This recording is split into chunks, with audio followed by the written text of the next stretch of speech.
Итак, как же избавиться от прокрастинации, не прибегая к чудесным препаратам?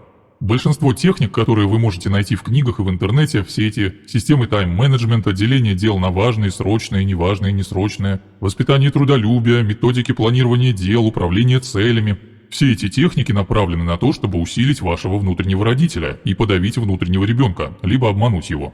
Именно поэтому эти техники у большинства людей не работают. Находясь в состоянии прокрастинации, осознайте, что вы сейчас внутри себя играете в непослушного ребенка. Вы воспроизводите модель поведения, которую использовали в детстве, уклоняясь от указаний взрослых.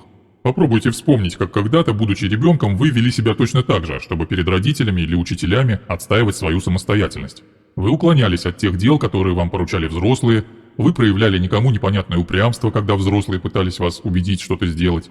И так, отождествившись с ребенком внутри себя, нужно добровольно решить действовать иначе, чем в детстве. Увидеть, что нет ничего плохого в том, чтобы иногда что-то добровольно сделать для родителя. Представить, как это прекрасно заниматься тем, чем нравится, даже если тебя об этом попросили. Мы сейчас не рассматриваем случаи, когда приходится заниматься делом, которое не нравится. С другой стороны, с позиции родителя нужно перестать давить на себя, снизить степень важности дела, ведь важность – это всего лишь условность.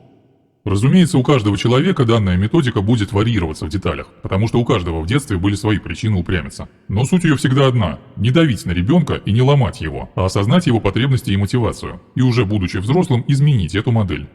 От самосаботажа избавиться гораздо сложнее, в первую очередь потому, что его сложнее заметить и признать.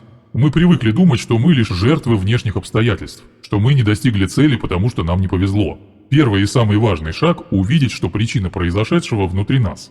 Смысл самосаботажа в том, что часть нашей личности не хочет следовать навязанным правилам. А значит, нужно понимать, что результат избавления от самосаботажа может оказаться совсем не таким, какого вы ожидали. Вы рассчитываете, что осознав его причину, вы достигнете цели, но вполне возможно, что в результате проделанной работы вы просто перестанете считать эту цель важной.